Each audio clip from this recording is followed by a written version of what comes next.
buenos días, Ángel Dehesa, ¿cómo estás? Muy bien, ¿y tú, Paola? Muy bien. Qué bueno, pues fíjate que sí, lo que platicabas, más allá de las películas de terror o de que te pueda gustar o no gustar los monstruos, la verdad es que Frankenstein es ya un personaje conocido a nivel mundial, ¿no?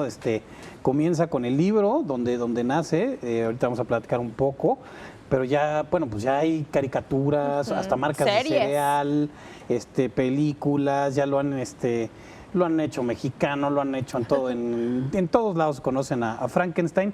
Quizá la imagen más famosa es la que encarnó Boris Karloff en la película clásica de terror, está con él los dos tornillitos y la cabeza así como de cubeta, pero en general, bueno, Frankenstein nace pues hace exactamente 200 años, como tú dices, en 1816, pues se reúne Lord Byron, un poeta muy famoso, romántico inglés, pues decide, pues me voy a ir de vacaciones, ¿no? Y como uno se va de vacaciones y renta una cabañita aquí ahí está la imagen de Boris Karloff de la que estábamos hablando, exactamente ese es el Frankenstein, digamos, que estereotípico que todos conocemos.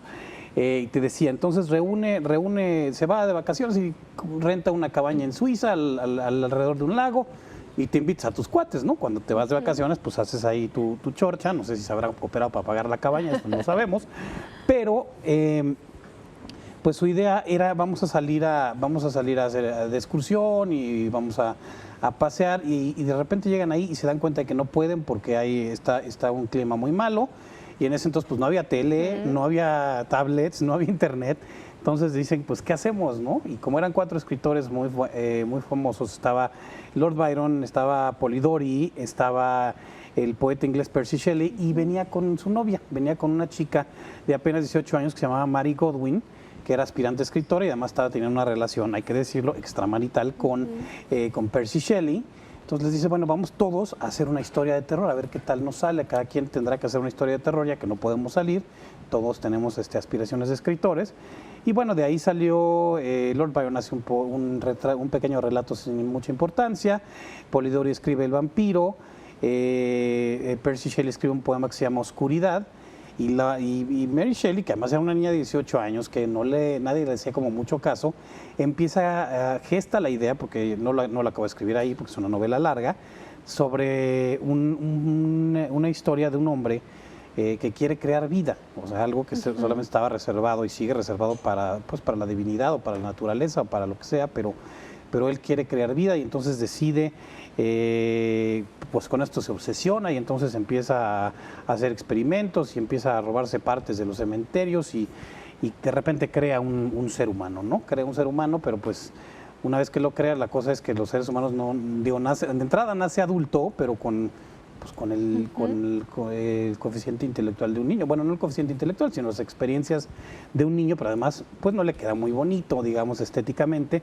Y entonces ahí empieza la verdadera historia de Frankenstein. Se dice que el monstruo es la creación del doctor Frankenstein. ¿Cómo era físicamente en el momento de la creación de Frankenstein? Te lo describe ahí como, bueno, pues que está, obviamente, lo juntó de varias partes. Entonces estaba lleno de cicatrices de las costuras, así como la que traigo yo ahorita en la nariz, por ejemplo.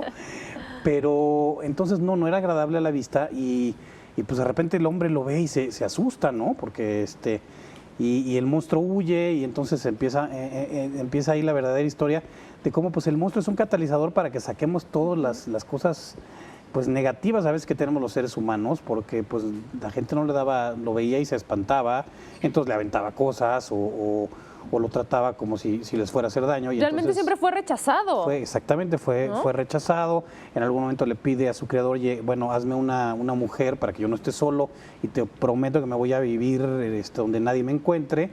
Ya cuando tiene casi armada a la novia de Frankenstein, que después también se volvió, decide que no y entonces la destruye antes de darle vida y entonces el monstruo le dice, pues entonces ahora sí, ya vas a ver, ahora me dices monstruo, vas a ver, y empieza a cometer una serie de crímenes y bueno, es muy interesante la novela, de veras vale la pena leer la novela misma.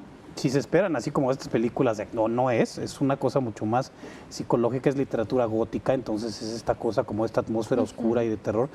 Pero lo interesante es todas estas lecturas que puede tener, que realmente los monstruos no era el monstruo en sí, sino eso era un producto de todas las bajas pasiones, de la arrogancia de un ser humano que quiere decir yo quiero crear vida, de los prejuicios que pueden tener los seres humanos por la cuestión de la apariencia física, porque por ejemplo la única que sí lo acepta y juega con él y todo es una niña, porque los niños normalmente no tienen todavía esas ideas preconcebidas que tenemos los adultos. Luego también es interesante hablar de la parte feminista, porque sale el libro y todos dicen, no, pero no es posible, uno que lo ha escrito una chica de 18 años y más siendo mujeres, ¿no? Entonces, al principio no lo firmó porque decían, no, que vayan a decir, ya después también, además después de que se casa con Percy Shelley, ya firma el libro y entonces ya también durante un tiempo se especulaba que seguro era de Shelley y él se lo dio para que lo firmara. Obviamente esto no es cierto, entonces también por ese lado, pues es interesante platicar de ello. Y la historia es padre, ¿no? Que se haya, pues que de repente por todas las casualidades que hubo ahí, que se reunieron, que no pudieron salir, que a uno de ellos se le ocurrió, pues vamos a pasar el tiempo haciendo esto, y se creó un personaje que pues a la larga ha trascendido a la pantalla. Te digo, hay hasta marcas de cereal con ese nombre, y el nombre de Frankenstein es absolutamente conocido en todo el mundo. Es realmente impresionante. Ahora, hablando específicamente de esta literatura gótica que como bien comentas, ¿no? Es en un campo oscuro, Sí. de terror, es completamente diferente. ¿Se ha adaptado esta literatura a alguna película, a alguna serie actualmente? Pues Frankenstein, hay varias películas, Ok. pues unas más apegadas a la novela que otras, hay versiones hasta chuscas como la que hizo Mel Brooks. De comedia de terror, ¿no? Pues sí, como de comedia y está, bueno, todas las que hizo Boris Karloff en los años 40, hay unas, pues de repente en todas, hay hasta del Santo, el Santo sale y pelea con Frankenstein, ¿no? Entonces sí se ha adaptado.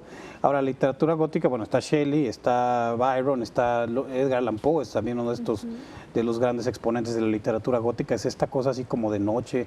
No sé si han leído El Cuervo, este poema donde habla de que él está, pues es un amante que se murió su novia y está ahí, y el cuervo nada más se dedica a hostigarlo, y todo es esta atmósfera opresiva, oscura, siempre está entre lloviendo, o sea, como que te da angustia, ¿no? Está hecha para eso.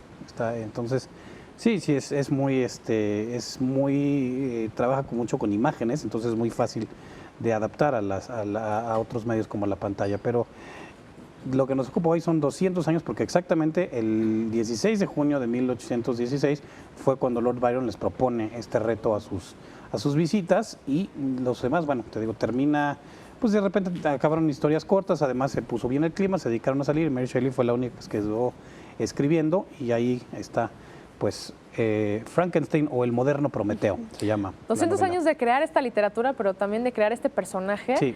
que 200 años de cuántas generaciones no lo han conocido y las que faltan. Y las que faltan de conocerlo, ¿no? Porque Sin duda. siempre es algo que es un personaje que ha fascinado a todos nosotros, precisamente por lo que te digo, todos queremos crear vida, todos quisiéramos, es como esta cosa de meterte con cosas que a lo mejor no deberías, que a lo mejor sí puedes, pero mejor déjalas por la paz, porque Porque ya sabes qué puede pasar, ¿no? O al contrario, no sabes qué va a pasar, nunca le Y te puedes da controlar. miedo. Exacto. Muy bien, Ángel Deza, muchas gracias. Al contrario, gracias a ti, Nos Pablo. vemos a la próxima. Que Nos te vemos. mejores mucho.